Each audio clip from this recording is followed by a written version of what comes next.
Hello students, मैं Manoj Agrawal for the UPSC classes. मुख्यमंत्री अभ्युदय योजना के अंतर्गत यूपीएससी में जो बायोडाइवर्सिटी टॉपिक मिला हुआ था, उसमें आज बायोडाइवर्सिटी का लास्ट पार्ट है। हमने आपको इससे पहले डेफिनेशन ऑफ बायोडाइवर्सिटी बताई थी, levels of biodiversity as well as patterns of biodiversity. इसके बाद इससे लास्ट टॉपिक में हमने आपको बताया था loss of biodiversity as well as the causes of biodiversity की क्या क्या कारण हैं। तो उसमें जो रीजंस थे वो क्या थे, यहाँ पर क्वार्टेट थे। तो एविल क्वार्टेट के नाम से 4 रीजंस थे लॉस ऑफ बायोडाइवर्सिटी के, वो आपको बता दिए थे। ससेप्टिबिलिटी बता दी थी कि कौन कौन से ऑर्गेनिज्म या स्पीशीज़ ज़्यादा ससेप्टिबल हैं, उनमें ज़्यादा जो है पॉसिबिलिटी रहती है एक्सटेंशन होने की, तो वो ससेप्टिबिलिटी ऑफ बायोडाइवर्सिटी हो गया था। ये सारे टॉपिक्स के बाद टॉपिक आया था कंजर्वेशन ऑफ बायोडाइवर्सिटी की बायोडाइवर्सिटी का संरक्षण। जो भी बायोडाइवर्सिटी में वाइल्ड फ्लोरा एंड फाना है उसको किस तरह से कंजर्व किया जाए ताकि हमारा ये जो इकोसिस्टम है ये क्या रहे, बैलेंस रहे। तो इको बैलेंस के लिए द कंजर्वेशन ऑफ बायोडाइवर्सिटी। तो जो कंजर्वेशन की जो प्रोसेस थी, कंजर्वेशन ऑफ बायोडाइवर्सिटी, तो कंजर्वेशन भी मैंने आपको कल शॉर्ट में समझा दिया था। द वाइजफुल या wise management of human use of biosphere which may lead to greatest या sustainable benefit to the present generation and fulfil the demand of the future generation. कि इस तरह से हमको यूज़ करना है, वाइज मैनेजमेंट करना है अपने वाइल्ड फ्लोरा फाना का, कि प्रेजेंट जनरेशन के साथ साथ सस्टेनेबल बेनिफिट मिलता रहे, लगातार बेनिफिट मिलता रहे, एग्जॉस्ट ना हो जाए। ऐसा ना हो कि हम ओवर एक्सप्लॉयटेशन करके ज़रूरत से ज़्यादा दोहन कर लें अपने किसका है, रिसोर्सेज का, तो वो रिसोर्सेज ख़त्म हो जाएं। तो सस्टेनेबल बेनिफिट मिलता रहे to the present generation as well as the future generations. तो भविष्य तक की पीढ़ियों को सुरक्षित रखने के लिए जो कंजर्वेशन प्रोसेस थी, that is divided into the 2 categories, the in situ conservation, in situ conservation as well as ex situ conservation, ex situ conservation. अब इन सिटू कंजर्वेशन में हमने आपको बताया था कि स्वस्थानीय कहते हैं, क्या कहते हैं, स्वस्थानीय संरक्षण। वन्य जीवों का उसी नेचुरल हैबिटेट में जो कंजर्वेशन करना है, that is the in situ conservation. इसके लिए बहुत सारी प्रोसेस थी, जैसे हमने आपको बताया था कि इसके लिए हॉट स्पॉट निर्धारित किए गए थे, ठीक है ना। बहुत ज़्यादा हाई रिच डाइवर्सिटी के होते हैं लेकिन वहाँ हैबिटेट लॉस होने लगता है, वो हॉट स्पॉट हो गए। फिर इसके बाद बायोस्फीयर रिजर्व था। बायोस्फीयर रिजर्व आपको बताया था मैंने कि इंडिया में 5 बायोस्फीयर रिजर्व हैं, और बायोस्फीयर रिजर्व में जो फर्स्ट बायोस्फीयर रिजर्व था that is called the Nilgiri. तो बायोस्फीयर रिजर्व को 3 एरिया में बांटा था, कोर एरिया, बफर एरिया और मैनिपुलेशन जोन। तो मैनिपुलेशन जोन में फ्रीली ह्यूमन एक्टिविटीज़ हो सकती हैं। बहुत लार्ज एरिया होता है बायोस्फीयर का, कई स्टेट्स के बॉर्डर को कवर करता है। फिर इसके बाद हमने आपको रामसर साइट बता दिया था। रामसर साइट क्या होते हैं, यहाँ पर स्पेशल किसी पर्टिकुलर वेटलैंड्स को कवर करना, जो मैंग्रोव वेजिटेशन या वेटलैंड्स को क्या करना, कंजर्व करना। And it is named after the Ramsar convention held in 1972। इसके अलावा यहाँ पर क्या था, फॉरेस्ट ग्रोव्स या सेक्रेड फॉरेस्ट था, पवित्र उपवन जिसको नाम देते हैं। ये ट्रेडिशनल कल्चर को भी साथ साथ, ट्रेडिशनल जो रिलीजियस जो एक्टिविटीज़ हैं उसको भी साथ साथ क्या करता है, कंजर्व करता है। खास तौर से ट्राइबल एरियाज़ के लिए होता है, आदिवासी क्षेत्रों के लिए। फिर इसके बाद यहाँ पर क्या था, बायोस्फीयर रिजर्व के बाद हमारे जो मेन नेशनल पार्क्स आते हैं, जो हमने बहुत कॉमनली नाम जानते हैं, नेशनल पार्क्स हैं। नेशनल पार्क्स के बाद हमारी सेंचुरीज़ हैं, शरण स्थली सेंचुरीज़। और सेंचुरीज़ के बाद हमारी क्या है, यहाँ पर प्रोजेक्ट्स हैं। बहुत सारे प्रोजेक्ट हैं, प्रोजेक्ट टाइगर हो गया, प्रोजेक्ट लाइन। तो प्रोजेक्ट्स में आपका टाइगर का प्रोजेक्ट हो सकता है, लॉयन का प्रोजेक्ट हो सकता है, क्रोकोडाइल का प्रोजेक्ट हो सकता है, राइनो का हो सकता है, ठीक है। These are the projects. तो हमने आपको हॉट स्पॉट बता दिया था, बायोस्फीयर रिजर्व बता दिया था, रामसर साइट समझा दिया था, सेक्रेड फॉरेस्ट, और नेशनल पार्क को हमने थोड़ा सा एक्सप्लेन किया था। तो अब हम आज आते हैं मेन टॉपिक में, इन सीटू कंजर्वेशन में जो पार्ट रह गए national park, sanctuaries as well as the projects. इसके बाद एक्स-सीटू कंजर्वेशन बताएंगे। नाउ द नेशनल पार्क्स, आपको पता है नाम से समझ में आ रहा है, राष्ट्रीय पार्क भी कहते हैं, बहुत लार्ज एरिया कवर करते हैं नेशनल पार्क्स। इस्टेब्लिश्ड बाई, जो इस्टेब्लिश करते हैं, इस्टेब्लिश्ड बाई सेंट्रल गवर्नमेंट। तो सेंट्रल गवर्नमेंट द्वारा क्या होते हैं, ये इस्टेब्लिश किए जाते हैं। सेंट्रल गवर्नमेंट, ठीक है। अब सेंट्रल गवर्नमेंट द्वारा इस्टेब्लिश किए गए, कंट्रोल्ड भी हो रहे हैं, लेकिन some controlled is under the state government, लेकिन मेनली जो इस्टेब्लिशमेंट है वो सेंट्रल गवर्नमेंट से होता है।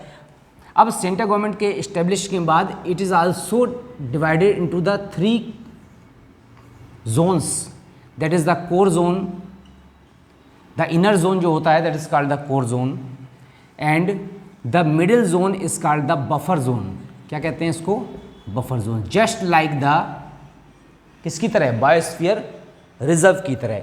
And this is called the manipulation zone,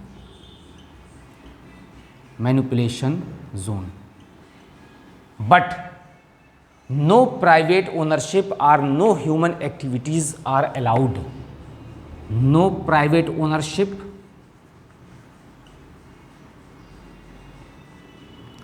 and human activities, किसी भी तरह की ह्यूमन एक्टिविटीज़ और प्राइवेट ओनरशिप, तो private ownership and human activities not allowed, ऐसे लिख सकते हैं, नॉट अलाउड।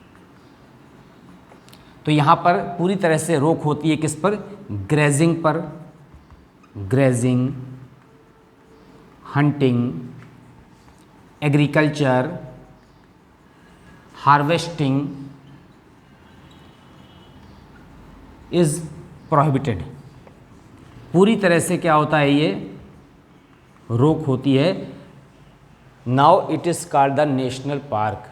अब जो इम्पोर्टेंट नेशनल पार्क्स हैं वर्ल्ड के और इंडिया के, उसमें से कुछ नेशनल पार्क के हम नाम देखते हैं, और स्पेशली कौन कौन से एनिमल्स इनमें क्या किए गए हैं, कंजर्व किए गए हैं। तो जो नेशनल पार्क हम यहाँ पर पढ़ रहे हैं, तो नेशनल पार्क में हमें ये भी पढ़ना है कि कौन सा एनिमल उसमें कंजर्व किया गया है और कौन सा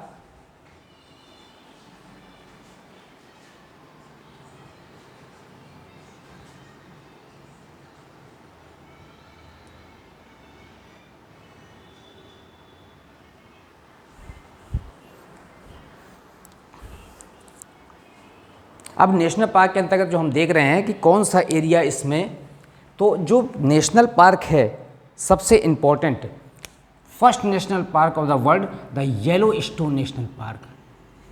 येलो स्टोन नेशनल पार्क कहाँ का है, यूएसए का है। सबसे पहले जो नेशनल पार्क जो इस्टेब्लिश किया गया वो यूएसए में इस्टेब्लिश किया गया, और जो उस नेशनल पार्क का नाम था वो क्या था, येलो स्टोन था। इसके बाद national park all over world में बहुत सारे हैं, लेकिन सारे नेशनल पार्क हम इंटरनेशनल लेकर के मेन जो इंडियन नेशनल पार्क हैं उसकी बात करते हैं। तो यूएसए के बाद हम आ जाते हैं यहाँ पर, सबसे पहला है Jim Corbett. Jim Corbett national park. अब जो जिम कॉर्बेट नेशनल पार्क है तो उसमें जो वन्य जीवों के बारे में, फ्लोरा और फाना दोनों को कंजर्व किया गया नेशनल पार्क में, लेकिन यहाँ पर जो मेनली है, यहाँ पर क्या कंजर्व किया गया है, टाइगर कंजर्व किया गया है। फिर इसके बाद पैंथर की वैरायटी है, लेपर्ड है, ठीक है, पाइथन है, etcetera etcetera. These wild animals are conserved into the national park. अब इसके बाद जो जिम कॉर्बेट के बाद हम नेक्स्ट आते हैं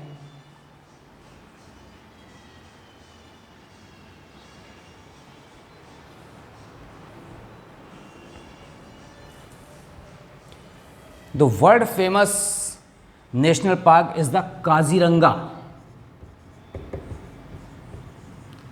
और ये जिम कॉर्बेट नेशनल पार्क है कहाँ पर? ये उत्तराखंड में है, उत्तराखंड में नैनीताल में है, नैनीताल उत्तराखंड। नेक्स्ट है यहाँ पर काजीरंगा नेशनल पार्क, ये जोरहाट में है, जोरहाट आसाम। और आसाम में है तो मेनली कंजर्व क्या किया है इसने? वन हॉर्न्ड राइनो, एक सींग वाला जो गैंडा है, स्पेशली काजीरंगा नेशनल पार्क में वन हॉर्न राइनो क्या किए जाते हैं? कंजर्व किए जाते हैं। फिर इसके बाद हम आते हैं गिर जूनागढ़ में, गिर नेशनल पार्क कहाँ पर है? ये जूनागढ़ में है। जूनागढ़ कहाँ पर है? गुजरात स्टेट में है। ये काहे के लिए है? ये एशियाटिक लॉयन के लिए है, Asiatic lion, tiger, leopard, panther etcetera etcetera, और भी बहुत सारे नाम हैं। फिर इसके बाद हम आते हैं यहाँ पर बांदीपुर नेशनल पार्क, बहुत वर्ल्ड फेमस के साथ साथ इंटरनेशनल फेमस पार्क है कर्नाटका में। कहाँ पर है? कर्नाटका। और फेमस किसके लिए है? For elephants. एलिफेंट्स की बहुत ज़्यादा यहाँ पर स्पीशीज़ हैं और उनको क्या किया जाता है? पूरी तरह से केयर किया जाता है बांदीपुर में। इसके अलावा एलिफेंट्स के अलावा टाइगर भी है, टाइगर के अलावा लेपर्ड भी है, लेकिन मेनली क्या है? एलिफेंट्स के लिए है। फिर हम आते हैं यहाँ पर यूपी में जो है Dudhwa national park. Dudhwa national park कहाँ पर है? ये लखीमपुर में है, लखीमपुर यूपी। किसके लिए फेमस है? ये भी टाइगर के लिए फेमस। ठीक है। दुधवा राष्ट्रीय पार्क के बाद जो एक और फेमस है हमारे जस्ट बॉर्डर में यूपी के लगा हुआ MP, that's called Kanha Kisli national park. Kanha Kisli national park. अभी जो कान्हा किसली है नेशनल पार्क, ये बालाघाट में है, बालाघाट एमपी में है। और जो कान्हा किसली नेशनल पार्क जो एमपी में है, वो जो फेमस है कान्हा किसली, वो इसलिए फेमस है क्योंकि यहाँ पर टाइगर, पैंथर और वाइल्ड डॉग की वैरायटी है। टाइगर की वैरायटी यहाँ पर भी है, पैंथर की वैरायटी भी है, वाइल्ड डॉग की वैरायटी है। These wild animals are protected into the Kanha Kisli national park as well as.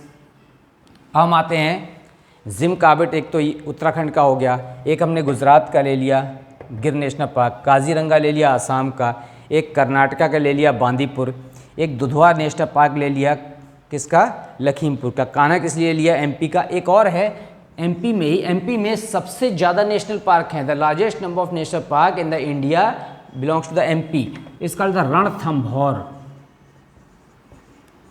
Ranthambore national park. अब ये रणथंभौर एमपी में नहीं है, ये रणथंभौर कहाँ पर आ गया? ये राजस्थान में। अब राजस्थान में है तो ये भी किसके लिए है? टाइगर के लिए, पैंथर के लिए और लॉयन के लिए। टाइगर, पैंथर और लॉयन के लिए क्या हो गया? ये कंजर्व्ड है। फिर इसके बाद रणथंभौर के बाद जो एमपी के बाद हम और स्टेट में आते हैं, तो अगर देखें हम तो केरला में भी हैं, ठीक है। केरला के अलावा मणिपुर में भी है, एक कीबुल लोजुमो है करके, तो कीबुल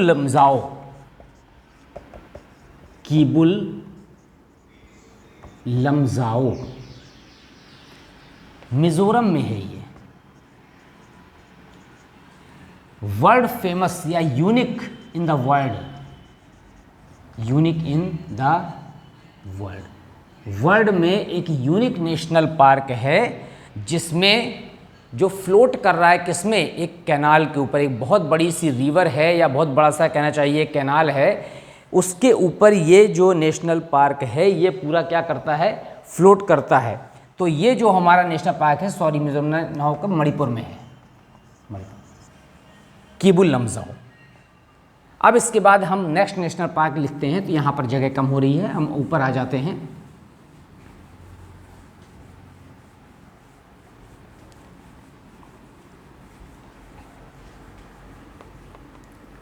किबुल लमजाओ के बाद हम आते हैं पन्ना नेशनल पार्क। पन्ना नेशनल पार्क कहाँ पर है? ये एमपी में है, मध्य प्रदेश में। आपको पता है पन्ना एमपी का एक इम्पॉर्टेंट डिस्ट्रिक्ट है, वहीं पर पाया जाता है। और चीता और सांभर, चीता और सांभर ये मुख्य रूप से यहाँ के इम्पॉर्टेंट वाइल्ड एनिमल्स हैं, जिसको क्या किया गया है, कंजर्व किया गया है। इसके अलावा उत्तराखंड में भी एक और है, नंदा देवी। कहाँ पर है? उत्तराखंड में।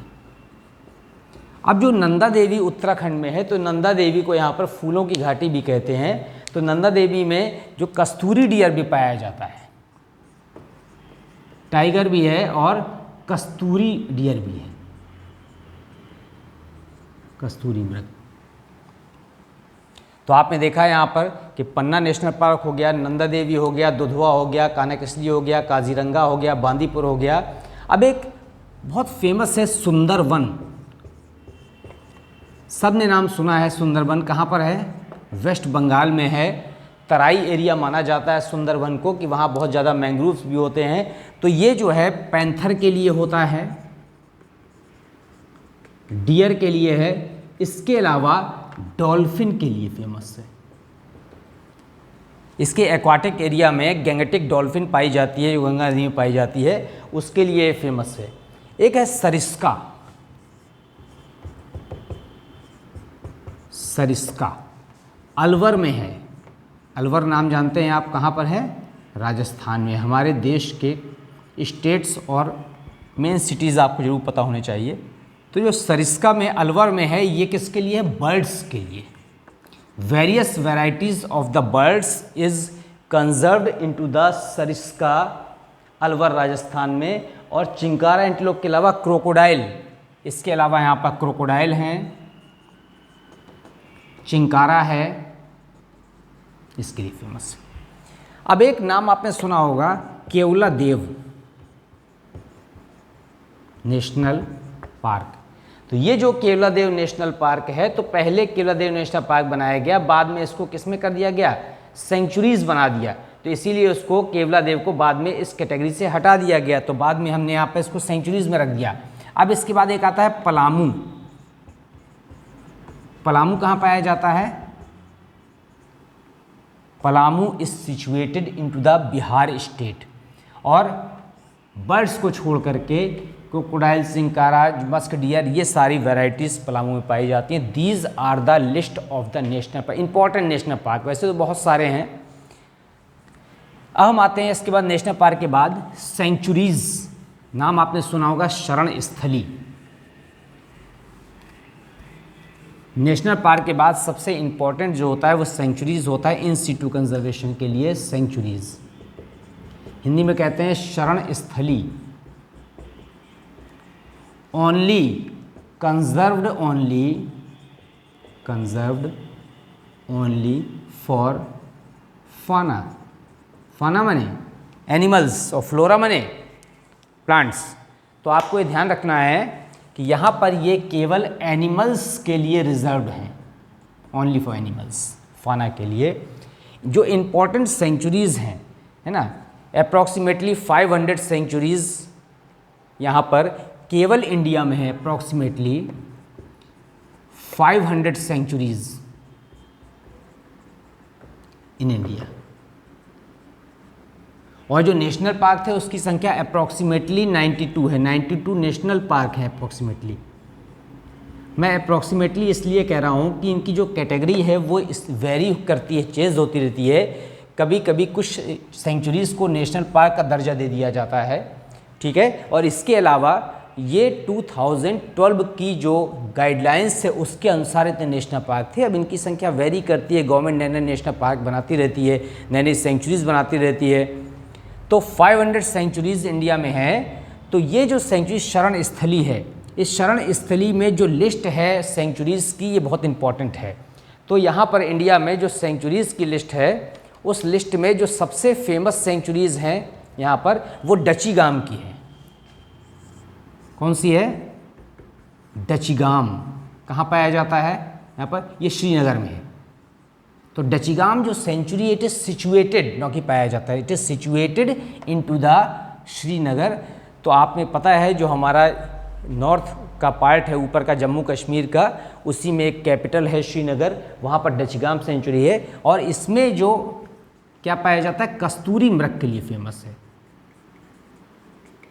कस्तूरी डियर। फिर इसके बाद एक अन्नामलाई सेंचुरी है।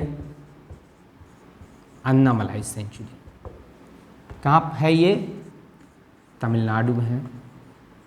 इस तरह के नाम आपको पता है उसी तरफ होते हैं, ठीक है। तो तमिलनाडु में जो फेमस सेंचुरीज है वो अन्नामलाई है, और ये एलिफेंट और लॉयन के लिए रिजर्व है। It is reserve for the elephant as well as the lion, ठीक है। फिर अन्नामलाई के बाद एक केवला देव, इसी को घाना भी कहते हैं, घाना बर्ड सेंचुरी। कहाँ पर है ये? राजस्थान में है। राजस्थान में भरतपुर में है, भरतपुर।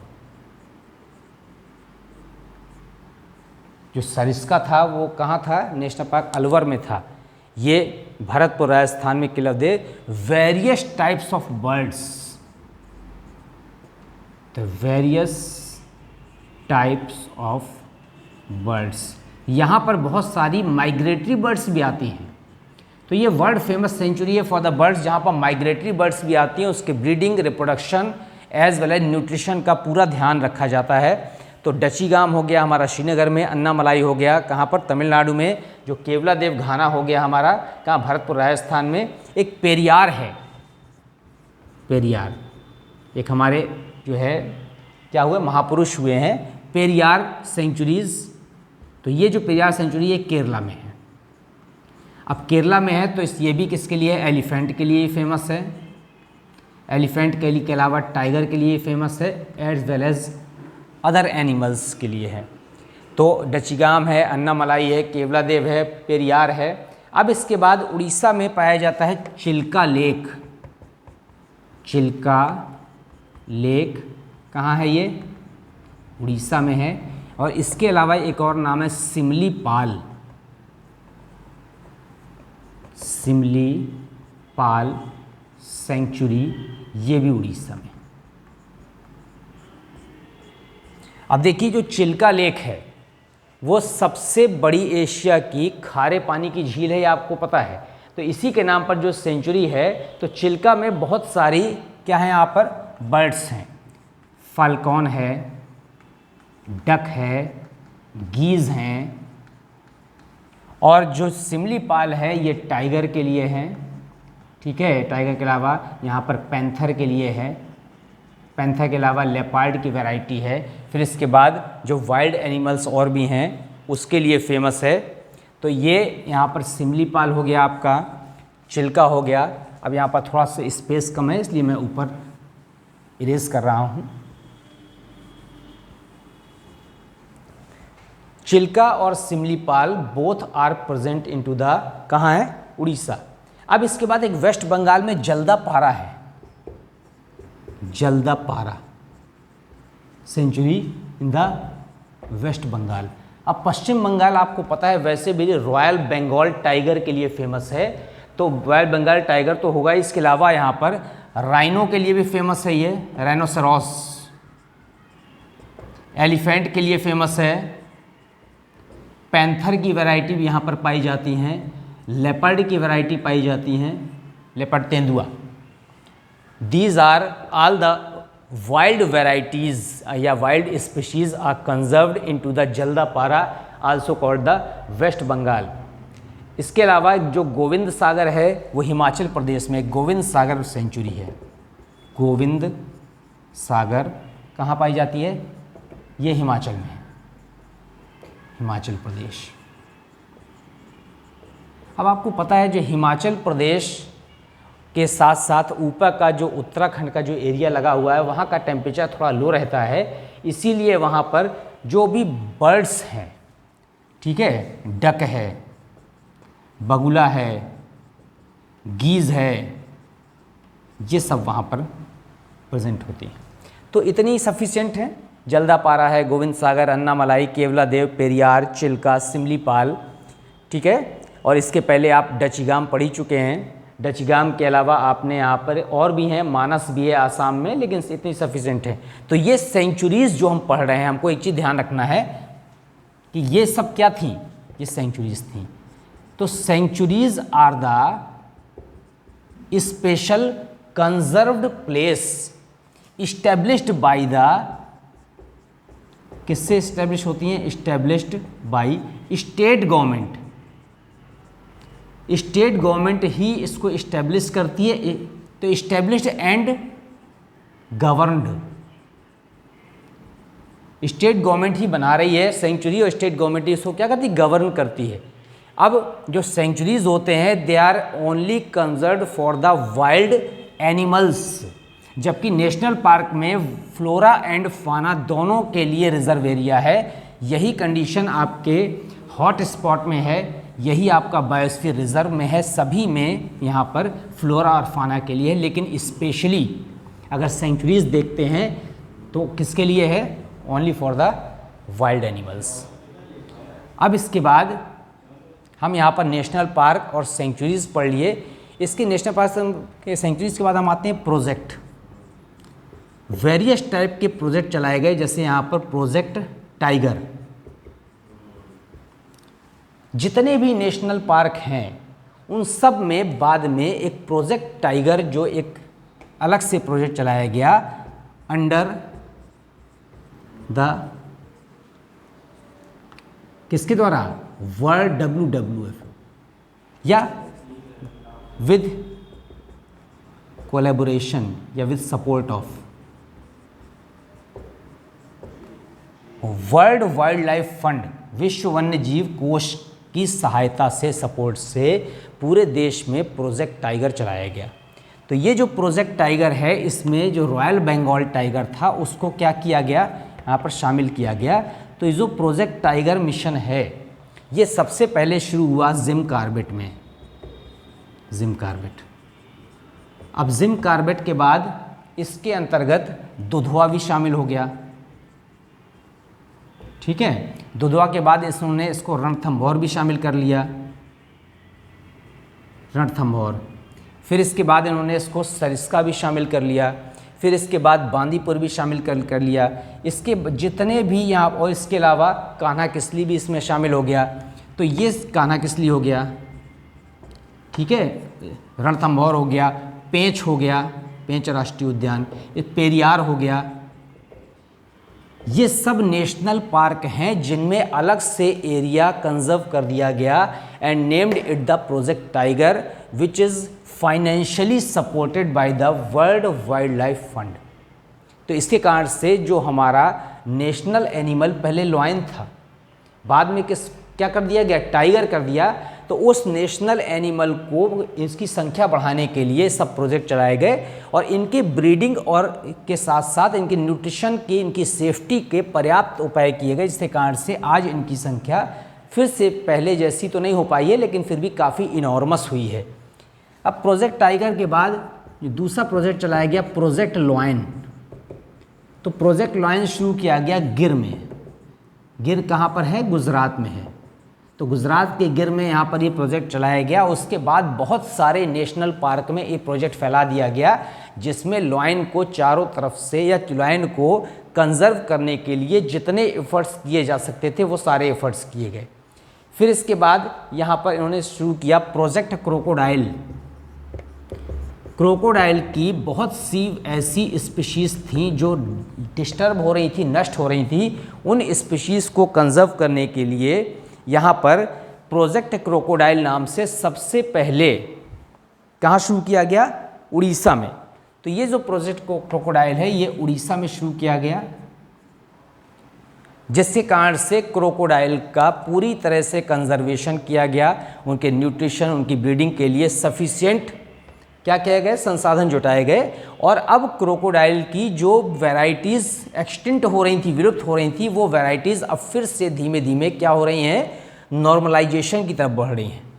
फिर इसके बाद प्रोजेक्ट मस्क डियर, ये जो प्रोजेक्ट चलाया गया मस्क डियर का, ये हिमालयन रेंज में चलाया गया कि हिमालय में इनकी संख्या को फिर से क्या किया गया? मेंटेन किया गया, तो हिमालयन रेंज में। अब प्रोजेक्ट टाइगर हो गया, प्रोजेक्ट लॉयन हो गया, प्रोजेक्ट क्रोकोडाइल हो गया, प्रोजेक्ट मस्क डियर हो गया, इसके अलावा मस्क डियर स्लॉथ डियर भी है, और प्रोजेक्ट टर्टिल चलाया गया। तो मस्क डियर भी है और यहाँ पर क्या है? यहाँ पर स्लॉथ भी हैं, स्लॉथ बियर भी हैं, दोनों शामिल हैं, musk deer and sloth deer. अब इसके बाद प्रोजेक्ट टर्टिल, कछुओं की घटती हुई संख्या को फिर से मेंटेन करने के लिए जो प्रोजेक्ट टर्टिल चलाया गया, वो यहाँ पर वेस्ट बंगाल में, वेस्ट बंगाल एंड केरला में। फिर चलाया गया यहाँ पर प्रोजेक्ट एलिफेंट, प्रोजेक्ट एलिफेंट। हमारे कल्चर में वैसे भी एलिफेंट का महत्व है, ठीक है। तो एलिफेंट की घटती हुई संख्या को मेंटेन करने के लिए क्यों डैमेज हो रहे थे? क्योंकि के जो हाथी दांत होते हैं, ठीक है, जो आगे के जो टीथ होते हैं, इंसाइजर टीथ, उन टीथ की कालाबाजारी के कारण से बहुत ज़्यादा संख्या में हाथियों को मारा जा रहा था। उसी तरह से यहाँ पर टाइगर है, लॉयन है, क्रोकोडाइल है और टर्टिल कछुए हैं, टॉर्टॉइज हैं। इनकी बोन्स के लिए, इनकी स्किन के लिए जो लगातार इनकी हंटिंग या किलिंग की जा रही थी, उसके लिए कंजर्वेशन प्रोग्राम चलाए गए। तो जो प्रोजेक्ट एलिफेंट है वो बांदीपुर में एक नेशनल पार्क है, उसमें सबसे ज़्यादा कल्चर किया गया। तो इसके अलावा ये कर्नाटका में शुरू हुए, कर्नाटका के अलावा वेस्ट बंगाल में, वेस्ट बंगाल के अलावा केरला में, ठीक है। जितने भी साउथ के स्टेट हैं वहाँ पर प्रोजेक्ट एलिफेंट बहुत सक्सेस है। एलिफेंट के लिए पर्याप्त क्या है? वहाँ पर सुविधाएं हैं और न्यूट्रिशन सबसे ज़्यादा है। ऐसी जगह एलिफेंट कल्चर किया जाता है क्योंकि एलिफेंट को बहुत सारा लॉट ऑफ फूड चाहिए होता है, तो और ये शाकाहारी होता है, तो शिकार भी नहीं कर सकता। तो जहाँ पर बहुत ज़्यादा संख्या में हर के प्लांट्स मिलेंगे और इसके लायक प्लांट्स मिलेंगे, वहीं पर एलिफेंट का क्या कर सकते हैं? कंजर्वेशन कर सकते हैं। तो ये these are the various projects as well as the in situ conservation. अब हम आते हैं इन सीटू के बाद एक्स सीटू कंजर्वेशन। अभी तक हम इन सीटू कंजर्वेशन में थे। एक्स सीटू कंजर्वेशन हिंदी में कहते हैं उत्स्थानीय संरक्षण, उत्स्थानीय संरक्षण। अब ये जो उत्स्थानीय संरक्षण है, तो जंतुओं के, पौधों के संरक्षण के लिए उनके नेचुरल प्लेस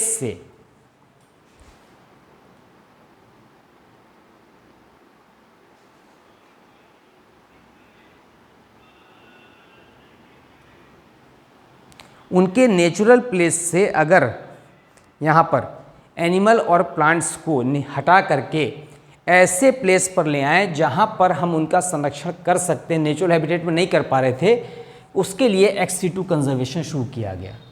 तो एक्स-सीटू कंजर्वेशन के अंतर्गत हमारे आते हैं जूलॉजिकल पार्क, क्या आते हैं? Zoological park. फिर इसके बाद आते हैं बॉटेनिकल पार्क, या उन्हीं को बॉटेनिकल गार्डन भी बोलते हैं, बॉटेनिकल गार्डन, ठीक है। फिर इसके बाद zoological park, botanical park, cryo preservation, cryo preservation ये भी एक टेक्निक है जिसमें लो टेम्परेचर पर रखते हैं यहाँ पर, ठीक है। तो और इसके बाद जर्म प्लाज्म, जर्म प्लाज्म क्या करते हैं यहाँ पर? प्रिजर्वेशन। टिश्यू कल्चर मेथड्स हैं, टिश्यू कल्चर मेथड्स, और in vitro fertilization, in vitro fertilization. तो ये एक्स-सीटू कंजर्वेशन के अंतर्गत इतनी तरह से कंजर्वेशन किया जा सकता है। तो हम एक एक पढ़ते हैं। पहले हम पढ़ते हैं यहाँ पर zoological park. Zoological park, Hindi में कहते हैं यहाँ पर जंतु उद्यान, ठीक है। तो जूलॉजिकल पार्क में स्पेशली वाइल्ड एनिमल्स की ऐसी वैरायटी जो क्या हो रही है, एक्सटिंक्ट हो सकती है, एंडेंजर्ड है, उन वैरायटीज़ को स्पेशल स्थानों में रख करके सुरक्षा दी जाती है, that is the zoological park. तो जो जूलॉजिकल पार्क वर्ल्ड के फेमस हैं, तो इसके अलावा इंडियन है, सबके हम यहाँ पर लिखेंगे। एक जगह है सैन डिएगो, यूएसए में, तो क्या है ये, यहाँ पर इंटरनेशनल जूलॉजिकल पार्क है। Lot of varieties of the animals are present here, as well as Bronx zoo. एक सैन डिएगो है, सैन डिएगो के अलावा क्या है यहाँ पर, ब्रोंक्स जू है, ये भी कहाँ पर है, यूएसए में है। फिर इसके बाद बीजिंग जू है, चीन की राजधानी बीजिंग है, बीजिंग जू कहाँ पर है, यहाँ पर चाइना में। फिर इसके बाद और जो जूलॉजिकल पार्क वर्ल्ड फेमस हैं, केवल उन्हीं का हम यहाँ पर नाम ले रहे हैं, तो आप इंडियन में भी कुछ ले लेते हैं। इंडिया के बहुत सारे जूलॉजिकल पार्क फेमस हैं। तो एक यहाँ पर अरीनगर अन्ना है, अरीनगर अन्ना कहाँ पर है, चेन्नई में। चेन्नई आपको पता है किसकी कैपिटल है, हमारे इंडिया के जो 4 फेमस मेन सिटी हैं उसमें एक चेन्नई भी है, तो उसमें अरीनगर अन्ना, तो अरीनगर अन्ना तमिलनाडु में जो चेन्नई है उसमें पाया गया, उसमें सिचुएटेड है, ना कि पाया गया।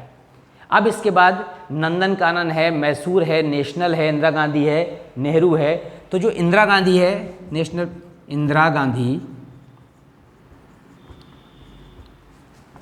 सॉरी इंदिरा गांधी क्या है यहाँ पर, जूलॉजिकल पार्क विशाखापट्टनम में है, विशाखापट्टनम। अब इसके बाद नेहरू जूलॉजिकल पार्क कहाँ पर है, ये हैदराबाद में है। Mysore national park, Mysore zoological park कहाँ पर है, कर्नाटका में है, कर्नाटका। फिर इसके बाद national zoological park, national zoological park कहाँ है, न्यू दिल्ली में, पहले दिल्ली कहते हैं, न्यू दिल्ली कहते हैं। These are the zoological park specially for the varieties of the endangered species of the animals.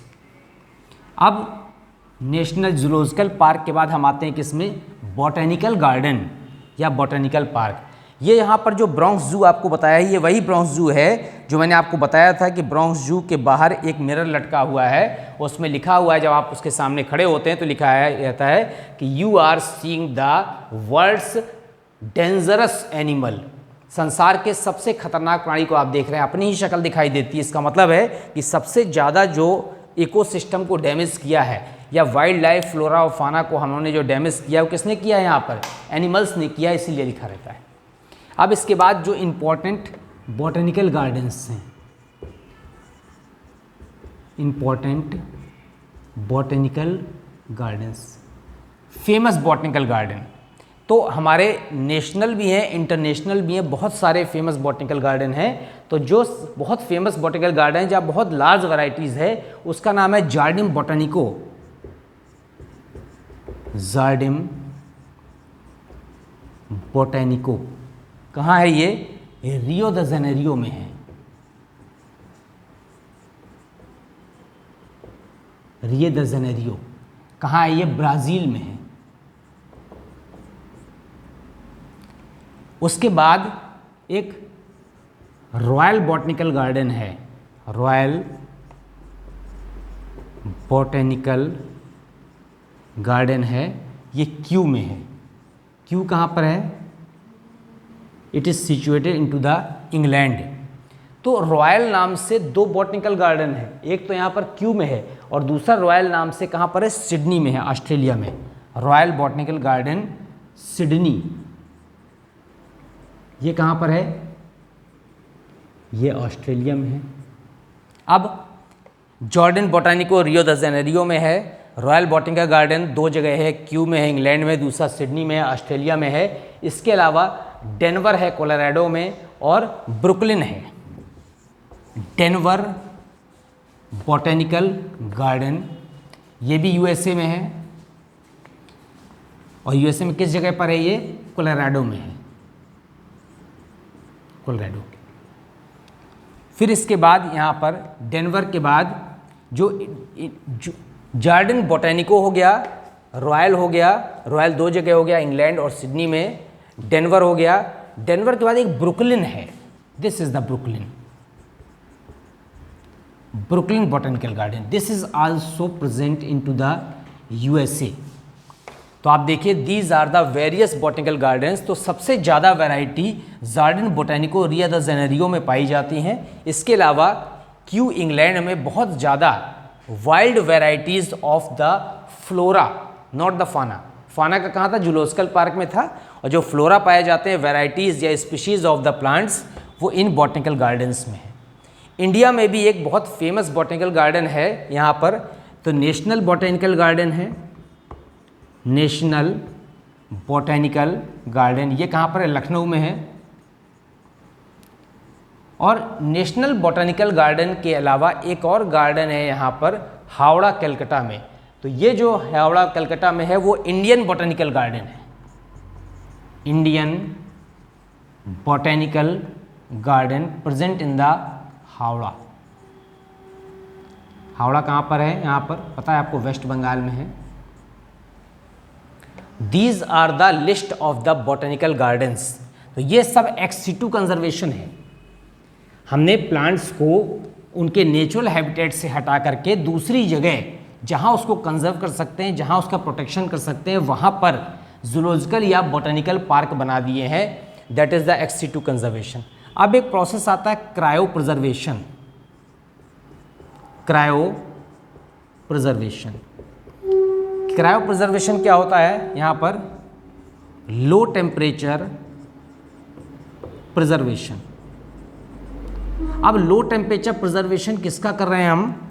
तो लो टेम्परेचर जो प्रिजर्वेशन करते हैं of the germ plasm, of germ plasm, या फिर किसका कर सकते हैं? सीड का कर सकते हैं। ऐसे सीड को कहते हैं ऑर्थोडॉक्स सीड्स, ऑर्थोडॉक्स। तो जर्म प्लाज्म का हम प्रिजर्वेशन कर रहे हैं प्लांट्स का, ताकि इन फ्यूचर कभी हमको ज़रूरत पड़े तो जर्म प्लाज्म के रूप में हम उनका पॉलिन ग्रेन्स कर सकते हैं। ठीक है, पॉलिन ग्रेन्स के अलावा क्या कर सकते हैं? यहाँ पर ओवरी कर सकते हैं, उसे ओवम कर सकते हैं, पूरा सीड कर सकते हैं, ऑर्थोडॉक्स सीड जिसे कहते हैं। This is the cryopreservation. As well as gene bank, this is the latest technology. जैसे मनी बैंक होता है, हम उसमें पैसा जमा करते हैं, उसी तरह से जीन बैंक होता है। जीन बैंक में क्या होता है कि हमारे जो साइंटिस्ट हैं, उन साइंटिस्ट ने, हमारे साइंटिस्ट ने सारे एनिमल्स या प्लांट्स के जो क्रोमोसोम है उसका कैरियोटाइप बना दिया है। तो कैरियोटाइप बना लिया, तो कैरियोटाइप का मतलब है द क्रोमोसोम कंपोजिशन। उसके आधार पर हर क्रोमोसोम में कितने जीन्स हैं, किस ऑर्डर में जीन्स लगे हुए हैं, the sequence of genes in chromosome. तो क्रोमोसोम में किस सीक्वेंस में जीन लगे हैं उसको हमें यहाँ पर एंड उनका क्या कर दिया है? कैरियोटाइप बनाया। और कैरियोटाइप बना करके कंप्यूटर में उसको क्या कर दिया? And their coding into computer. तो उसका कंप्यूटर में पूरी कोडिंग कर दी ताकि इन फ्यूचर कभी हमको ज़रूरत पड़ी तो उस पर्टिकुलर प्लांट के जीन बैंक में हमको पता है, ये सीक्वेंस पता है किस सीक्वेंस में जीन्स जुड़े हुए थे या न्यूक्लियोटाइड्स जुड़े हुए थे। तो सीक्वेंस ऑफ जीन्स और न्यूक्लियोटाइड्स, इसी क्रम में इनको अरेंज करके हम उस प्लांट के पूरा क्रोमोसोम का सेट निकाल सकते हैं, बना सकते हैं, और उससे नया प्लांट बन जाता है। That is called a gene bank. अब जीन बैंक के बाद एक टेक्निक आती है टिश्यू कल्चर। नाम सुना होगा आपने टिश्यू कल्चर, ऊतक संवर्धन कहते हैं। It is the main method of the vegetative propagation. अगर हमको कायिक प्रवर्धन करना है कायिक जनन करना है तो उसकी एक इम्पॉर्टेंट टेक्निक है, that is called the tissue culture. This is the tissue culture.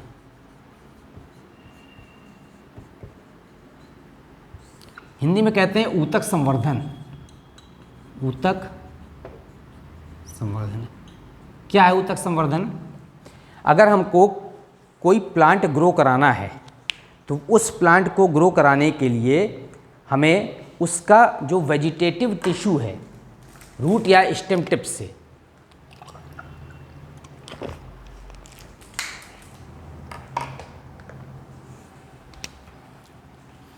The part of tissue obtained from shoot tip, ये कोई प्लांट है, इस प्लांट के ऊपर से यहाँ से कहीं से शूट टिप से थोड़ा सा टिश्यू का कुछ पार्ट निकाल लिया, ठीक है, part of tissue obtained from shoot tip and their culture in nutrient medium, पोषक माध्यम में उसका क्या किया हमने? कल्चर, संवर्धन किया। और पोषक माध्यम के रूप में क्या यूज होता है? एगार एगार। एल्गी से एक जेली नुमा पदार्थ प्राप्त होता है, जेलिडियम नामक एल्गी से, that is called the agar agar, that is used for the, या that is used for just like the nutrient medium. और उसमें हमने यहाँ पर सेल्स को रख दिया। अब जब सेल्स को रख दिया तो यहाँ पर डिवीजन शुरू होगा, एंड ड्यू टू डिवीजन, जब डिवीजन होगा यहाँ पर न्यूट्रिएंट मीडियम में, तो अनऑर्गेनाइज्ड मास बनेगा जिसे कहेंगे कैलस। तो क्या बनेगा यहाँ पर? Unorganised tissue, unorganised mass produced, अनियमित ऊतक बनता है और उसको क्या कहते हैं यहाँ पर? उसको कहते हैं कैलस। अब इस कैलस में हम यहाँ पर रूट और शूट हार्मोन मिला देते हैं, जिसके कारण से यहाँ पर कि कैलस किस में कन्वर्ट हो जाता है? प्लांटलेट में। It is converted into the plantlet with the help of the hormones. तो प्लांट हार्मोन्स मिक्स करने के बाद ये प्लांट हार्मोन ये किस में कन्वर्ट हो गया? प्लांटलेट में। और उस प्लांटलेट को बो करके या ज़मीन में उगा करके हम नए पौधे प्राप्त कर लेते हैं। तो it is the method of the plant propagation in which during the very short interval the lot of plants are produced and the plants which is produced are the germ free।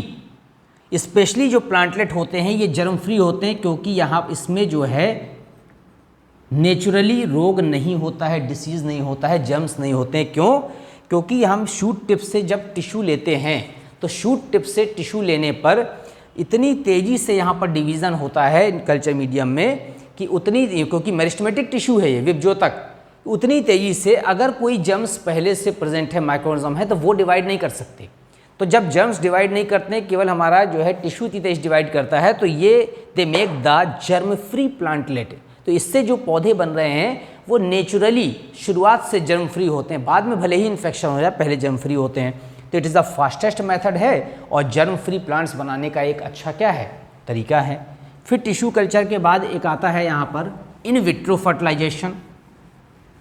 These are all the methods of the ex situ conservation, in situ conservation या in vitro fertilization. In vitro fertilization का क्या मतलब होता है? हमने यहाँ पर एक टेस्ट ट्यूब ले ली और टेस्ट ट्यूब में यहाँ पर ओवम कर दिया, ठीक है, प्लांट्स की ओवरी से जो कौन सा गैमीट है? फीमेल गैमीट, उसको ले लिया। किस में ले लिया? यहाँ पर टेस्ट ट्यूब में। और फिर उसमें अलग से मेल गैमीट इंट्रोड्यूस करा दिया। ये क्या आ गया यहाँ पर? Male gamete. इसका मतलब है फ्यूज़न कहाँ हो रहा है या फर्टिलाइजेशन कहाँ हो रहा है? Outside the body. Fertilization in outside the plant body. Plant body के बाहर फर्टिलाइजेशन हो रहा है, तब इस तरह से कहलाएगा इन विट्रो फर्टिलाइजेशन। और जब जाइगोट बन जाएगा तो उससे नए नए प्लांट्स प्रोड्यूस हो जाएंगे। This is the also the latest technique called the in vitro fertilisation. अब क्रायो प्रिजर्वेशन हो गया, इसी को यहाँ पर कहते हैं germplasm preservation, germplasm preservation. अब इन विट्रो फर्टिलाइजेशन देखा आपने, अभी जूलॉजिकल पार्क पढ़ लिया, बॉटनिकल पार्क पढ़ लिया, क्रायो प्रिजर्वेशन पढ़ लिया, इन विट्रो फर्टिलाइजेशन पढ़ लिया, टिश्यू कल्चर पढ़ लिया, ऑर्थोडॉक्स सीड देख लिया, these are the methods of gene bank पढ़ लिया, these are all the ex situ conservation. अब आता है कि वेरियस जो इंस्टीट्यूशन लगे हुए हैं कहे के लिए बायोडाइवर्सिटी को कंजर्व करने के लिए, तो यहाँ पर लिखेंगे यहाँ पर international and national efforts for conservation of biodiversity. Biodiversity को कंजर्व करने के लिए नेशनल और इंटरनेशनल कौन कौन से एफर्ट या प्रयास किए जा रहे हैं, हम उन एफर्ट्स के बारे में अभी देखेंगे।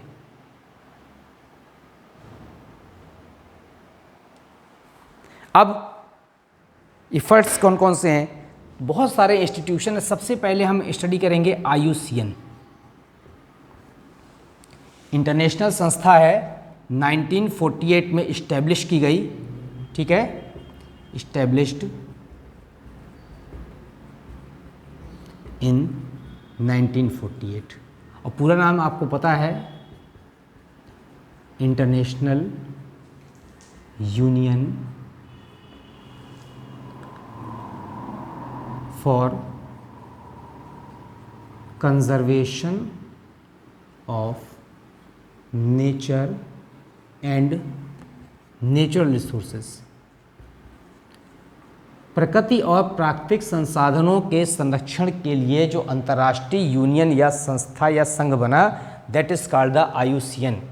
और ये जो IUCN बना स्विट्जरलैंड में, उसका जो मेन फंक्शन था कि पूरे वर्ल्ड में इंटरनेशनली जितने भी कंट्रीज़ हैं सबको एडवाइस देना कि हम क्या करें, बायोडाइवर्सिटी का कंजर्व करें, उसके कंजर्वेशन के लिए टेक्नीशियन भेजना, उनको सहायता करना, उनको समय समय पर गाइड करना, और उनके देश के लोगों को, उस कंट्री को प्रोवोक करना, जागरूक करना, ताकि वो अपने लोगों को जागरूक करें, ताकि इको बैलेंस या पर्यावरण संरक्षण बना रहे, बायोडाइवर्सिटी का लॉस ना हो, as well as the sustaining development.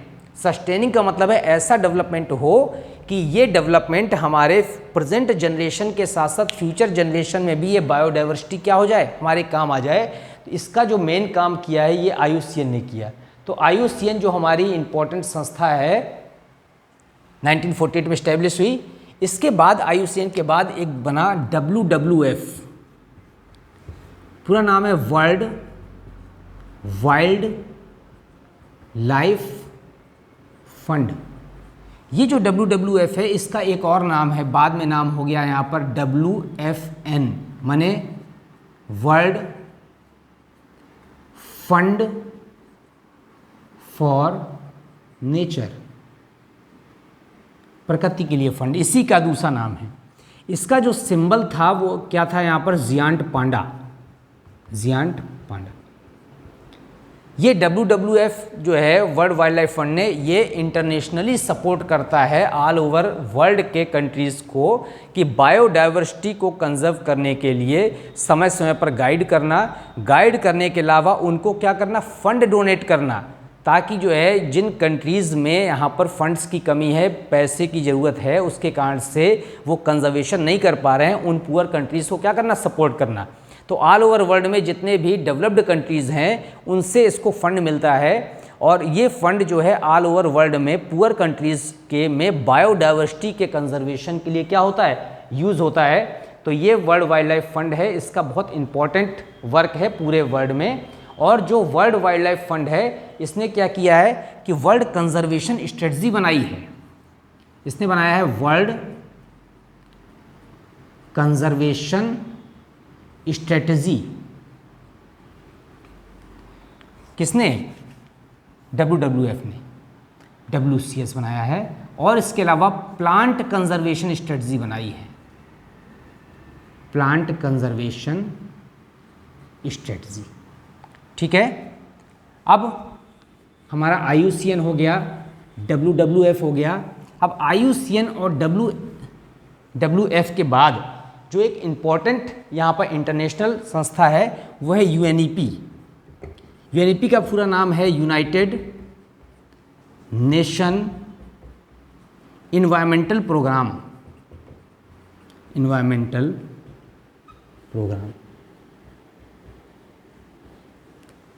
पूरे विश्व में हम क्या करना, पर्यावरण के प्रति लोगों को जागरूक करना और सजेस्ट करने के लिए ये इंटरनेशनल संस्था है। इसके बाद दूसरी संस्था बनाई गई यहाँ पर, कौन सी, साइट्स। ये बहुत इंपॉर्टेंट है, कन्वेंशन ऑफ, आप देख रहे हैं यहाँ पर कि जो कन्वेंशन बने, यहाँ पर क्या हुई, एक मीटिंग हुई थी, international trade, convention of international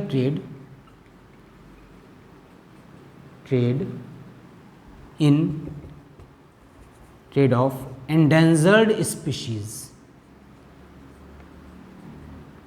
of wild flora and फाना। पूरे विश्व में जितनी भी एंडेंजर्ड स्पीशीज़ हैं, उस एंडेंजर्ड स्पीशीज़ के जो प्रोडक्ट हैं, जैसे जानवरों की खाल है, राइनोसरॉस का जो है क्या है, गैंडे का सींग है, हाथी दांत हैं, इन सब के जो अनियमित व्यापार हो रहा है उस व्यापार पर क्या लगा देना, रोक लगा देना। इसका जो मेन यहाँ पर वर्क किया था वो किसने किया, साइट ने। और साइट ने इन सब के अनियमित जो क्या हो रहा है, बिजनेस हो रहा है, उस पर रोक लगा दिया। तो अनियमित, या लिख सकते हैं यहाँ पर जंतु व पौधों के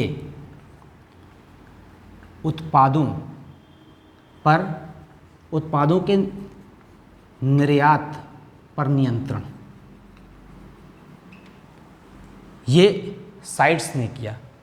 फिर इसके बाद इंडिया में क्या हुआ कि एक संस्था बनी यहाँ पर IBWL, इंडियन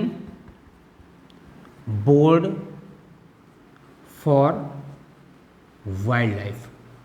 भारत में 1952 में,